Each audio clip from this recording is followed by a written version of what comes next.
तिब्बती पठार पर की गई एक महत्वपूर्ण खोज में 716 ग्रेनाइट डिस्क मिली, जिन पर प्राचीन अज्ञात संकेत अंकित थे।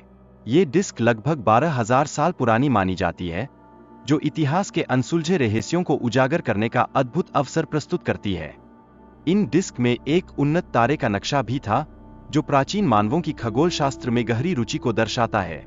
यह जानकारी हमें अतीत के ज्ञान के विशाल विस्तार पर विचार करने के लिए प्रेरित करती है, जिससे मानवता की जिज्ञासा और खोज की भावना प्रकट होती है। खोज के दौरान छोटे मानव जैसे कंकाल भी मिले, जिनके सिर अपेक्षाकृत बड़े थे। यह अनोखी खोज मानव विकास के जटिल पहलुओं और उससे जुड़े कई प्रश्नों को उठाती है, जो हमें हमारी उत्पत्ति पर नए सिरे से सोचने के लिए मजबूर करती है। यह लेखन प्रणाली एक जनजाति द्वारा लिखी गई थी, जिसमें एक विमान के आकाश से आने और दुर्घटनाग्रस्त होने का उल्लेख किया गया था। ये संकेत हमें उन प्राचीन कथाओं और विश्वासों की गहराई में ले जाते हैं, जो मानवता की दार्शनिकता को उजागर करते हैं।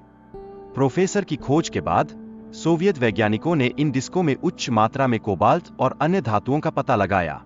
यह खोज न केवल प्राचीन सामग्रियों की विविधता को प्रदर्शित करती है, बल्कि इसके पीछे छिपे हुए विज्ञान के प्रति भी हमारी समझ को विस्तारित करती है। इन डिस्कों के निर्माण में प्रयुक्त धातुएं इतनी कठोर थीं कि 12,000 वर्ष पहले के औजारों से उन पर नक्काशी करना संभव नहीं था। यह हमें यह सोचने पर मजबूर करता है कि प्राचीन सभ्यताएं कितनी उन्नत तकनीकों का उपयोग करती थीं और उनका ज्ञान कितना गहरा था। दोपा जनजाति की शारीरिक विशेषताएं जैसे त्वचा का रंग और ऊंचाई का उल्लेख किया गया है।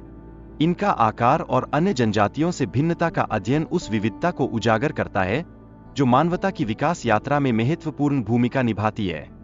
चीन में एक प्राचीन पिरामिड जैसी संरचना की खोज हुई है, जो 1.5 लाख साल पुरानी मानी जाती है। यह संरचना प्राचीन विद्युत संयंत्र के प्रमाण प्रस्तुत करती है, जो तकनीकी विकास के अद्वितीय उदाहरणों में से एक है। माउंट बागंग में किए गए खोज के दौरान अजीब आकार की चट्टानों और लोहे की पाइपों का पता चला है। यह संकेत देता है कि यह स्थान प्राकृतिक नहीं बल्कि मानव निर्मित हो सकता है, जो हमारी खोजों को नई दिशा में ले जाता है। इन पाइपों के विभिन्न आकार हैं, जिनमें से कुछ मानव के आकार के भी हैं।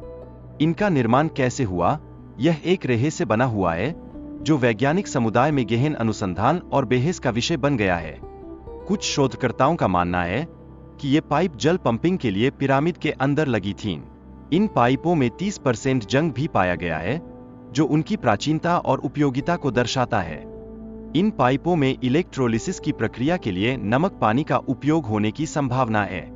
इससे हाइड्रोजन ईंधन के रूप में उपयोगी हो सकता है, जो प्राचीन मानवता के तकनीकी ज्ञान के एक और पहलू को उजागर करता है। गिजा के पिरामिडों में लोहे और धातु की पाइपों की खोज ने प्राचीन जल आपूर्ति प्रणालियों की पुष्टि की। ये पाइप जल के प्रवाह को नियंत्रित करने के लिए प्रयोग किए गए थे, जो उस समय की इंजीनियरिंग क्षमताओं को दर्शाते हैं। निकोला टेस्ला ने विद्युत उत्पादन के लिए उन्नत विधियों का उपयोग किया, जिससे वह मुफ्त विद्युत उत्पन्न करने का प्रयास कर रहे थे। उनके सिद्धांतों पर आधारित वर्डन क्लिफ टॉवर इसका एक अद्वितीय उदाहरण है, जो विज्ञान के अद्भुत पहलुओं को दर्शाता है।